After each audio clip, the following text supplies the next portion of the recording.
I don't really want to work for white folk anymore or have some, 30-year-old white girl try to tell me what black people want to hear. So I am Leslie's husband, Taylor's daddy, cat from Detroit, not nearly who people think I am. People think I'm very serious. They think I tell people I was 2 votes away from class clown in high school.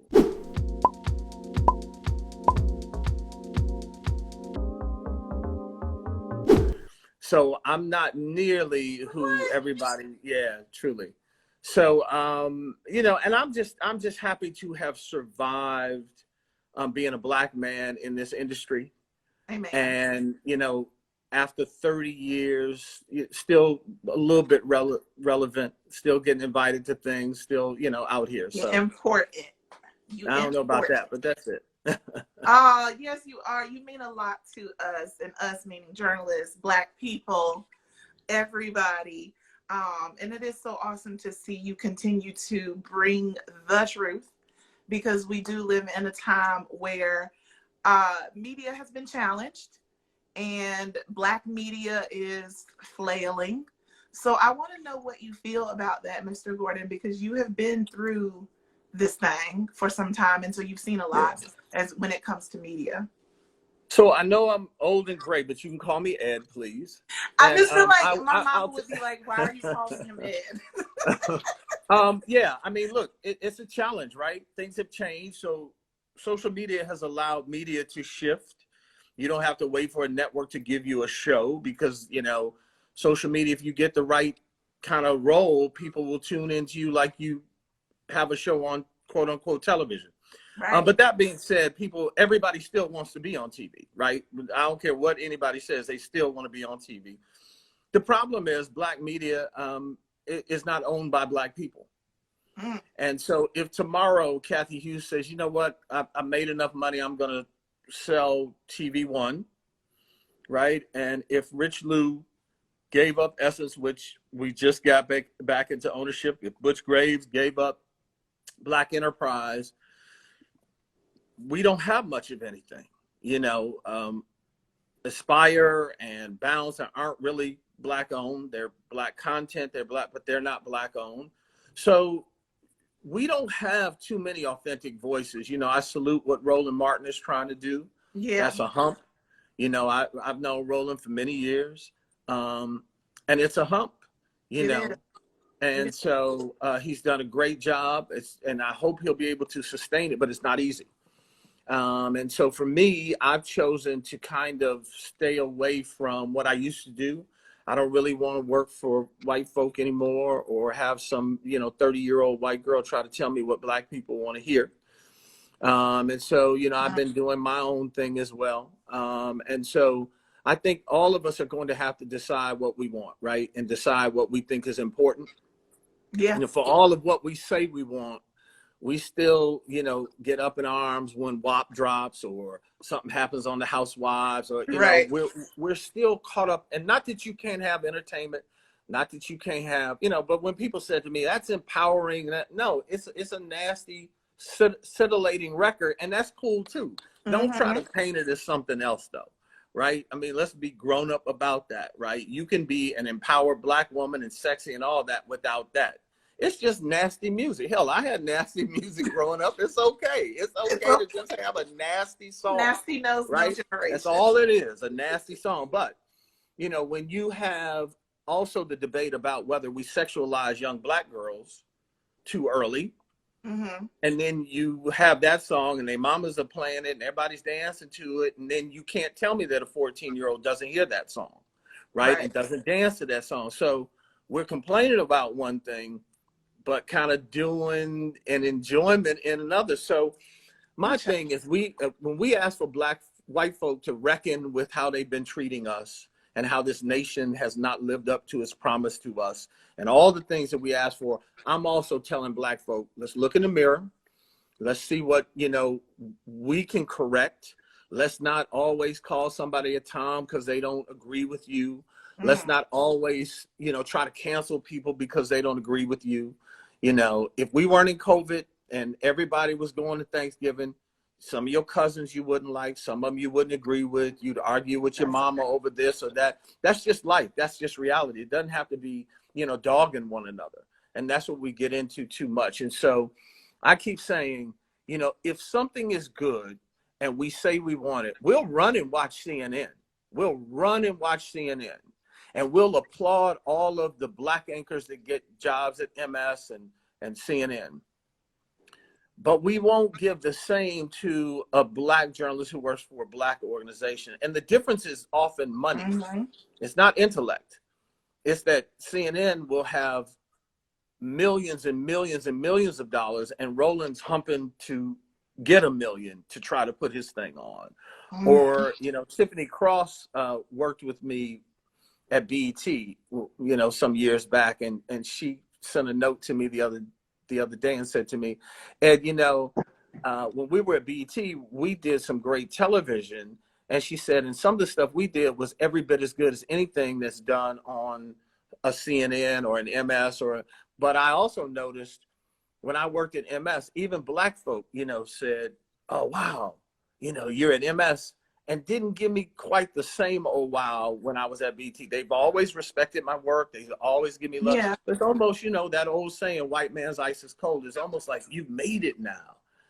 Yeah, I was on TMZ the other day, and people were all excited, like, oh, my God, you were on TMZ. But I've been on TV for 30 years. But when you hit a certain place, right, they won't give you something. Real. So we just need to make sure that we're supporting. And that goes for, Black artists who will tell you no, but then 30 minutes later, you see them on CBS, right? I mean, let's just be real about that, right? I see some of these politicians who say, yeah, we down with the Black people and and then when my bookers call, they say, oh, we're not going to be able to work you in, and then I have to call. And that's a whole nother thing when I call. Right. See, bookers are like, oh, can we? And I'm like, well, why am I calling y'all? Right? Didn't y'all just say y'all down with Black people? But I see that person on, with Anderson Cooper every night, but you can't give me 10 minutes. Oh, no, we're not having that. Do you think it's a devaluing of your voice? I think it's twofold. I don't think it's a devaluing. I think it's a numbers game. They know the numbers are going to be bigger at CNN. That's one. I think sometimes their handlers don't know Black press. So they might not know Roland Martin. They might not know Ed Gordon. They might not know Jackie Reed. They might not know, and they'll sit there and often those people are 30-year-old, again, no knock against them, but 30-year-old white woman doesn't know our culture and the way we know it. Yeah. Right? Yeah. But that's up to that person to make sure they have somebody in that place.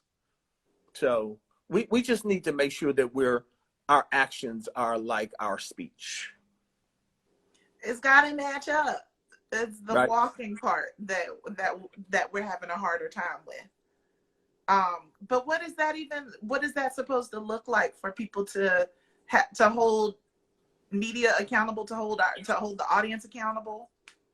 Well, we don't, as Black people, we don't like holding one another accountable. We get mad at one another. But we feel funny about holding each other accountable. I used to say there are certain untouchables.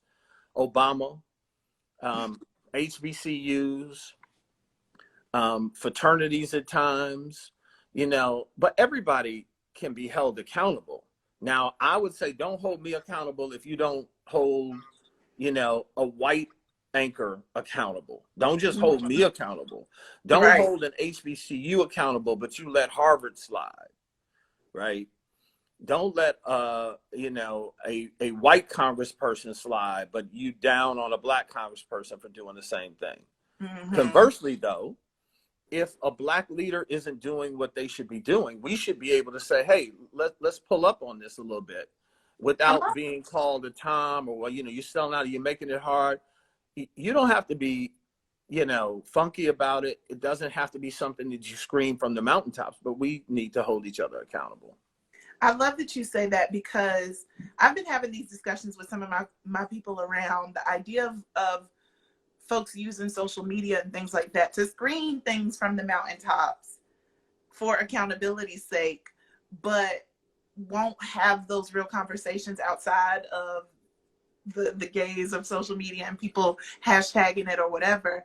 So that accountability conversation is just, it becomes so much different, because people are taking to social media to make it loud, but it seems like that's the intent. Well, I mean, look, we live in a world of social media, right? And so now it's how many likes can I get? How many watches Yeah. can I get? How many? And at the end of the day, you know, there are plenty of people that have literally millions of followers, but really outside of that, have no plan, have no power, have no, I mean, it's just a nicety to have Right. it. And listen, I'm not hating. I'm not the old dude hating social media. I'm not. No, but it's a But it's a culture that's been reality, created. right? It Yeah. is, it's a culture, it's a young culture, right? And I get that too. But it is not the end all and be all. Because you are powerful on social media at the end of the day does not make you powerful. Because here's the thing. If Instagram decides tomorrow we're changing up things, where's your power now? Right? If they say we're going to really start to verify your followers and your number goes from 200,000 to 100,000, and then they change the rule now, you go from 100,000 to 50,000. You know, when you're really powerful, people can't change you, right? They can't determine your power. Come Real on. powerful people have their own power. They determine it. So, you know, I think that I'm all for anybody who can make six figures on social media. That's a job. You know, you don't just do it sitting there. You got to work it. Yeah. Yeah. But I also know what real power is. That's, You know, I've been around real power. yeah. I'm talking real power. Yeah. Right. Real powerful people don't even need to be on social media. Let's be clear about that. Give it to them. That's a Right? word. And that's, again, I ain't hating social media. That's just a reality. It is a reality. Yes. I've definitely said I cannot wait until the day where I no longer But it is where we have to be, right? That's what the world dictates right now. Yeah. And I mean, okay, so Ed, you mentioned this power and these platforms, right?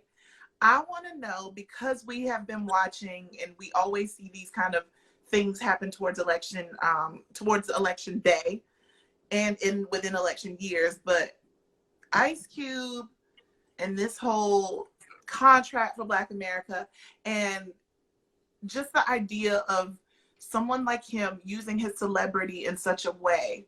How do you feel about that and the responsibility of someone like a celebrity like that using their platform to go that route?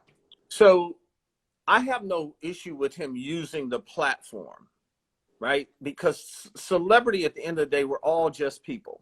Yeah. And so if you build a powerful platform and you want to use it, it's really up to the follower to determine whether they want to listen to what you say or not. So you're only as powerful as someone lets you be swayed, right? True.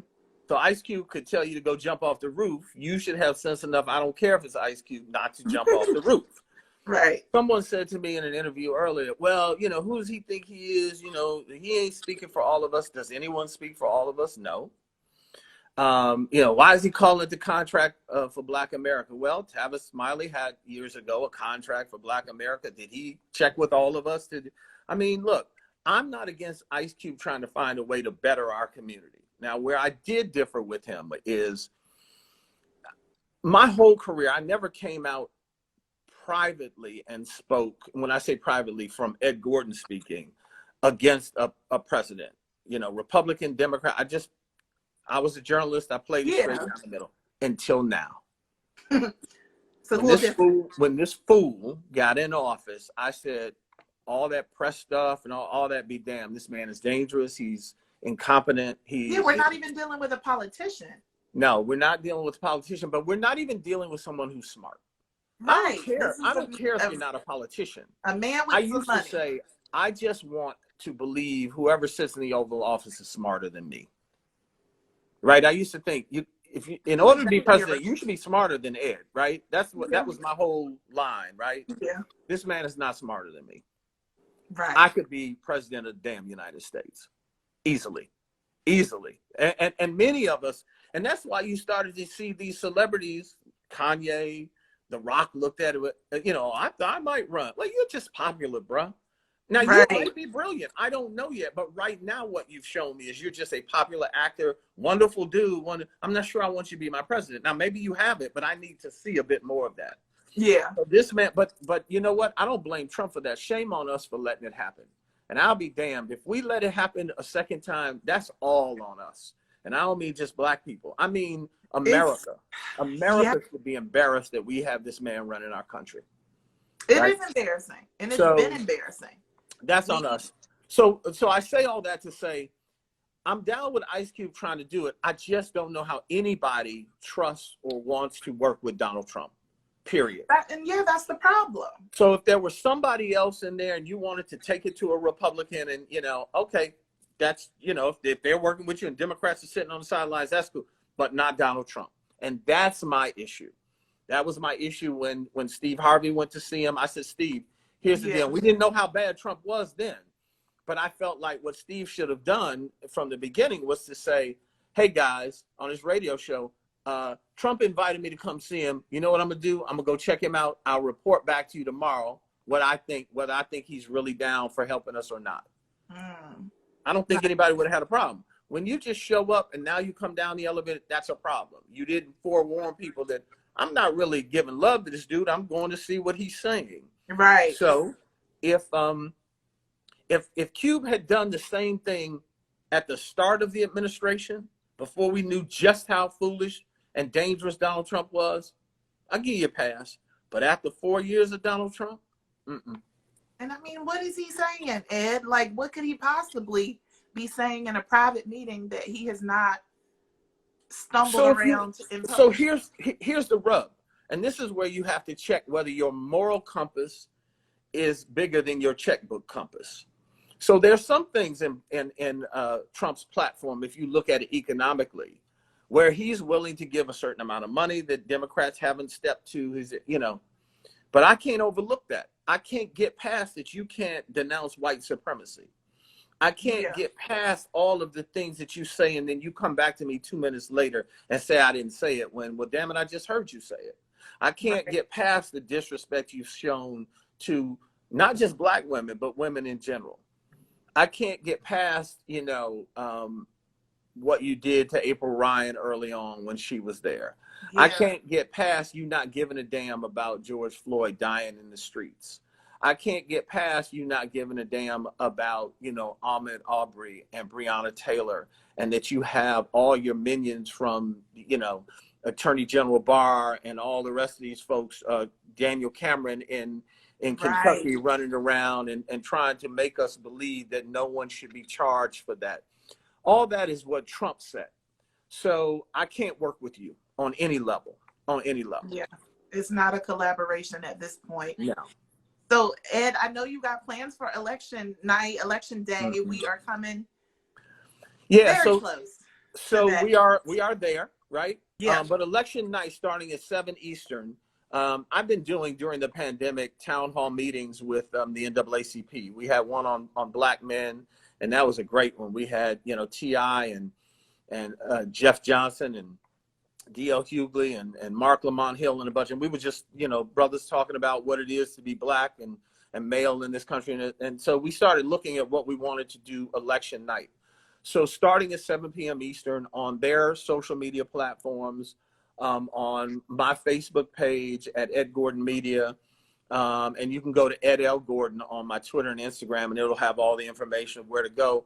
But that night, we're going to be keeping a watch, and we've got, of course, the president of the NAACP, Derek Johnson, but we've got Jamel Hill, she'll be on with me, Michael Eric Dyson, Mark Lamont Hill, Aisha Mills, DL's going to stop through.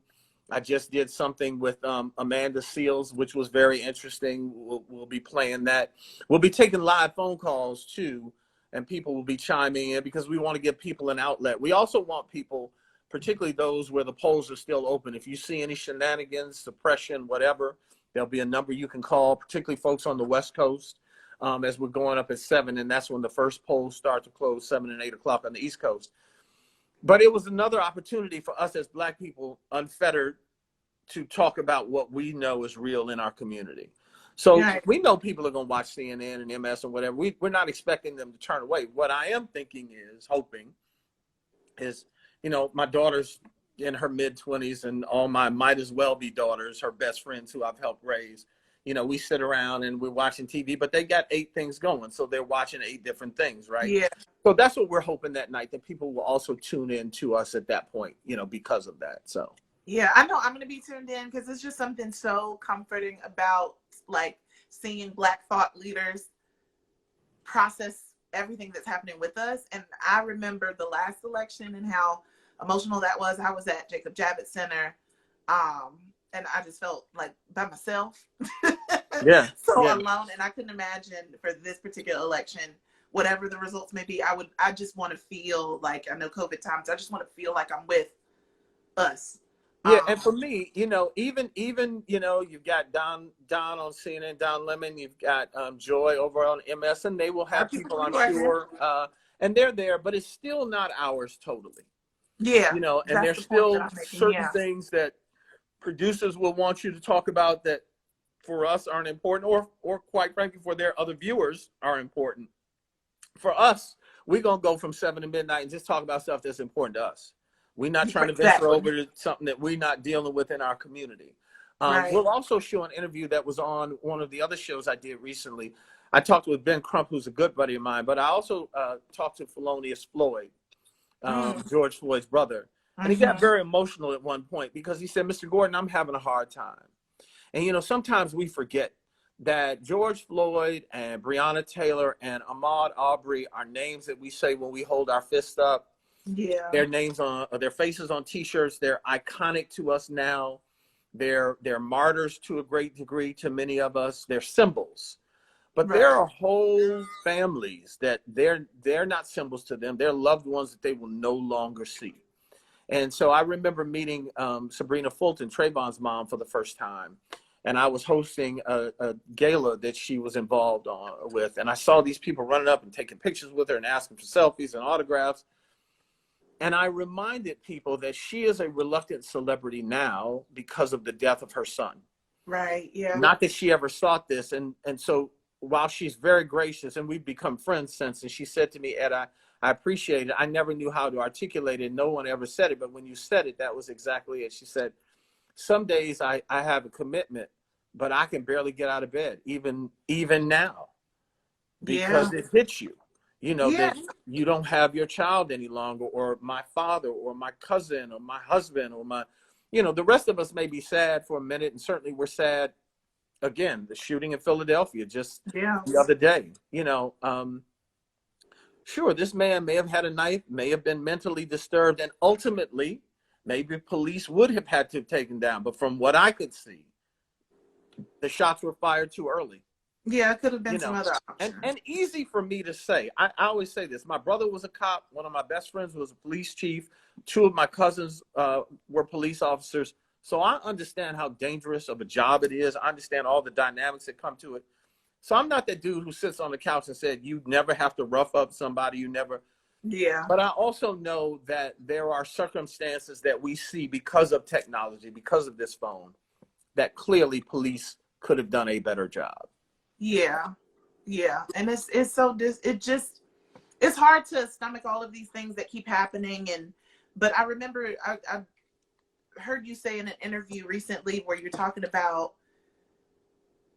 the using our voices and things like this, and understanding the power that we have, right?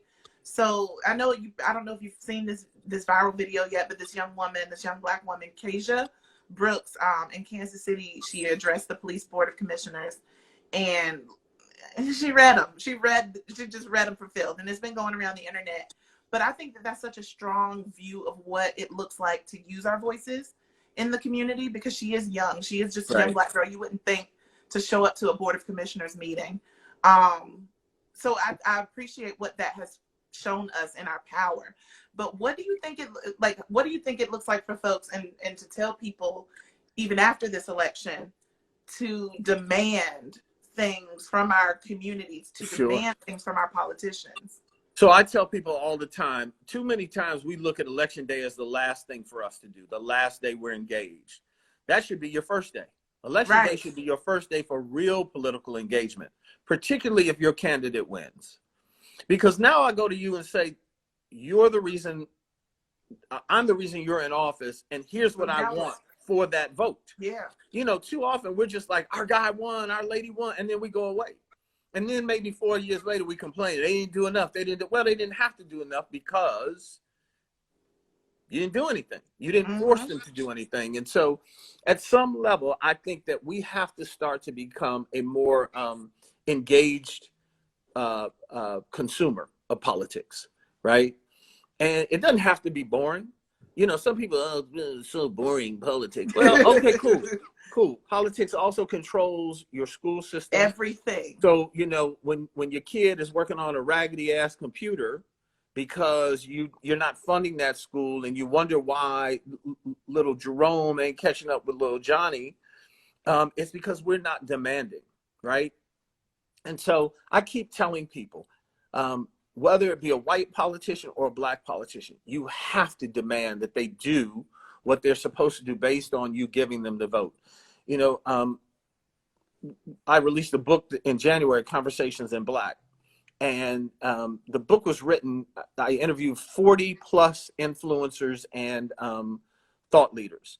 And everybody from Maxine Waters and Stacey Abrams and Eric Holder to Harry Belafonte and T.I. and Killer Mike and Jamel Hill and Angela Rye and all people in between. And the book is not just about politics. There's a chapter called, Am I Black Enough for You? Because we still get caught up into what's authentically Black, right? So, you know, if I'm light and I got light eyes, I got to prove myself Black, right?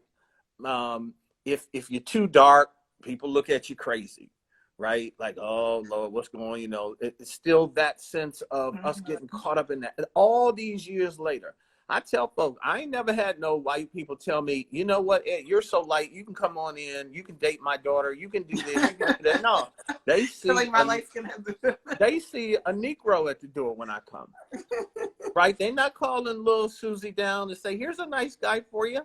Right. You know, no, they be like, Susie, go lock Susie up because some 6'2" Negro is here, right? I'm using Negro because I don't want to use the N-word right now, but we know what you mean. and so the book is written as if we were all in the same room having a conversation, though none of us were together. But when you read it and the chapters, we look at the state of Black men, and I talk about, you know, Nipsey Hussle's death and what that meant. There's a chapter on Black Girl Magic. There's a chapter on the Obama years. And, you know, people were very candid in this book. Some people felt like President Obama, with all of the things he faced, still didn't do enough for Black America. Exactly. And others felt like he did as much as he could based on the fact that, you know, he had a combative Congress and Senate that didn't want him to do anything. But I go back to, well, that was our fault because the first term, we didn't vote for midterms. And so he lost seats in Congress, and the Senate was in control of by Republicans, and look where we sit now. And so that's why it's so important to overturn the Senate if we can this go round. In 2021, new redistricting's coming along, which means, you know, that's what controls your tax dollars, your schools, and all those things. So we just have to be better consumers of politics. You don't have to engage in it other than to understand what it means to your day-to-day life and your child's day-to-day life. Think about Cameron in Kentucky, the AG there, and the Breonna Taylor situation. That's an elected position. When Michael Brown was killed, you know, there was concern about the state prosecutor there. That's an elected position. Exactly. They went on to say he had been prejudiced and running cases through that office for years and years and years. Well, there were enough Black people in Ferguson that could have and should have voted him out. It shouldn't have taken the death of Michael Brown for that to happen. So we just got to get smarter. That's all. Like it's so much that we need to do outside of just getting into it right before the election. And I feel the same way about the politicians, to be honest, because we see them doing all their things around Black media, or you know, just showing up to the Black functions in October, right before the election. And so sometimes it just feels like everybody is just moving on, and then they're like, oh, we need each other, we need to like, But we if need to we have don't these fall conversations. for what we used to say, the okie doke, then they can't just come around. We've been saying that for decades, that y'all just come around when we need our vote. Yeah, that's right. And they still do it because we just get so excited when a presidential candidate comes to our church, but then we don't demand anything. I found it interesting that so many people in our community got excited for Kamala Harris being the second slot, but weren't nearly as excited for her being the first slot. Because she was on that stage. When people tell me I don't like Joe Biden, I was like, okay, cool. You had 20 people on that stage. You didn't like any of them either. You didn't think any of them was better than Biden. So don't talk to me about that.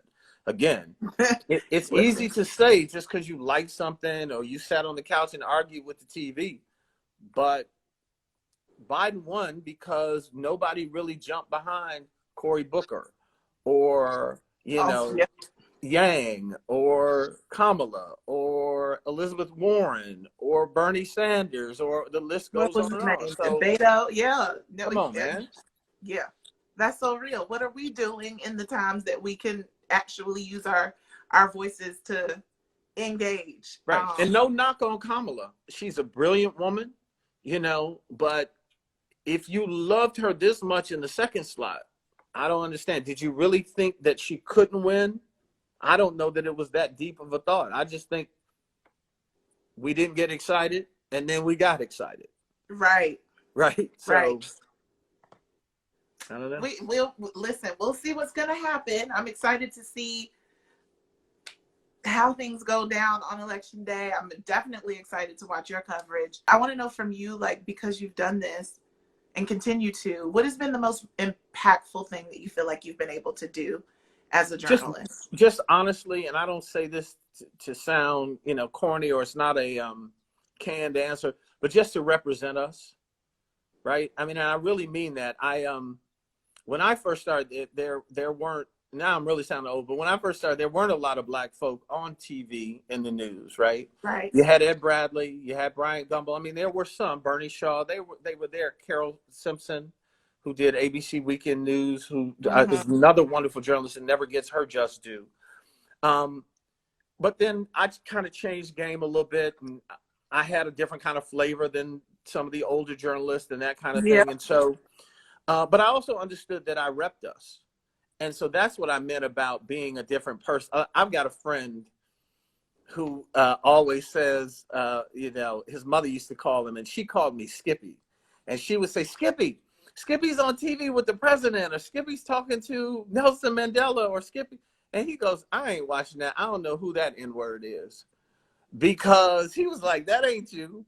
But I knew that in order for me to be taken seriously by the people I was sitting across from, who were often white power brokers in politics, I needed to carry myself a certain way.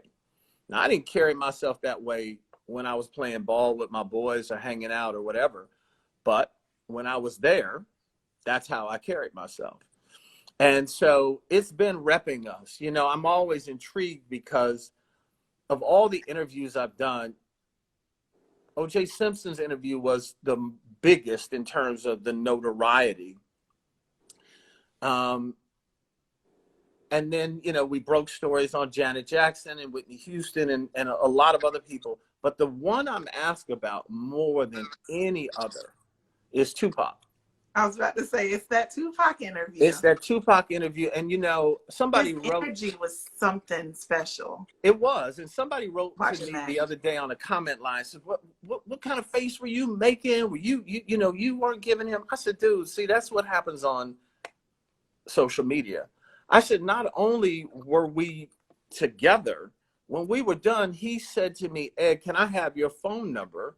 Because I'm always looking for role models. My dad wasn't around and I struggle with this thing. And he said, you're not old enough to be my dad, but you could be like a big brother, this and that. And his mother, God rest her soul as well, Afeni said to me in a radio interview I did later, she said, I just want to thank you. And I was like, for what? She said, you may not know this, but he would come and call me and say, guess who I talked to today? When you all would talk. And I'm not trying to act like we were really, really tight. I'm not trying to act like we talked all the time. No, yeah. Occasionally. And she said, he just was so excited about somebody like you talking to him and taking him serious in it. And for me, I get, and I'm appreciative. So I'm no false modesty. I get how a lot of people view me, and I've worked hard to get that. And I appreciate it. I don't take it for granted. But I also know who I am, right? And who my wife is like, Negro, you know, go, you know, and my daughter's like, Daddy, take your TV voice off for me. Yeah. Right. And so I am very regular. You know, Yeah. I come from Detroit. I am a Detroiter, show enough, for real, right? For real Detroiter, hence my hat. I see you. So listen, I just want to keep repping us. You know, I've been doing this for 30 plus, and I still enjoy it. Somebody said to me, they were so happy they saw something I had done recently, and they were so happy about it. And you know, they say, "Oh, we miss you," and this and that. But I said, "Listen, you know, I'm just happy I'm still around, and people say kind things like you did." So yeah, I appreciate it. No, I thank you for sharing that, because you are a masterclass for interviewing, and I really like your Tupac interview. I go to it so much, and I'm just like, it's incredible to watch someone represent us in the way that you have and stay so steadfast in the mission. Like you have not been shaken from it, and I thank you. Well, I Truly. appreciate it, and I do it simply because of the people that helped me when I came up. Mm-hmm. I mean, there were a group of people who, when I didn't know anything, you know, and I thought I knew everything, right? But they saw something in me, and they saw a young cat trying to work hard, and they taught me, and they took time. And so I've tried to do that with the young people in my life. So I want to make sure y'all are tuned in to Impact the Vote. You're going to be out here giving us coverage on Election Day. And then also your book, Conversations in Black. Make sure, listen, y'all, pick it up. I'm a lover of conversation. Like they say, wherever books are sold. And for those who like autograph copies, if you go to my Instagram at Ed L. Gordon, you can direct mail us, and we'll tell you, you know, how to order it. And I announced that I was doing that the other week.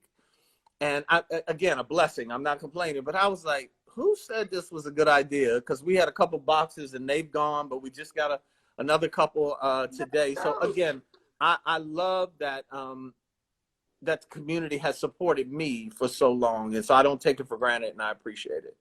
Like we should. I told you this is some tireless work, or tiring work, and thankless. And it's awesome to see that people are still loving up on you, Mr. Ed Gordon. I know I do. Thank you, babe. Real quick with that, real with that, yeah.